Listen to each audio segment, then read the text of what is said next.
ನಿನ್ನನು ಕಾಣುವ ಜಾಗ ಖಾಸಗಿ ಸ್ಮಾರಕ,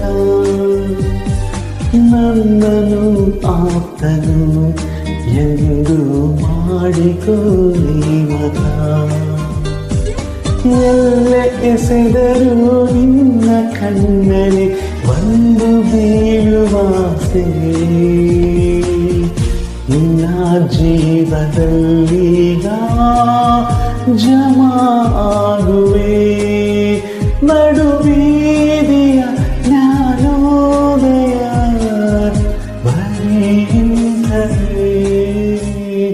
ರೂಪಸಿ ಸುಮ್ಮನೆ ಹೇಗಿರಲಿ, ನಿನ್ನನ್ನು ನೋಡುತ್ತ ಕೂತು ರೂಪಿಸಿಕೊಳ್ಳದೆ ಜ್ಞಾಪಿಸು ನೀ, ಮರೆತರೆ ಮುಂದಿನ ಮಾತು.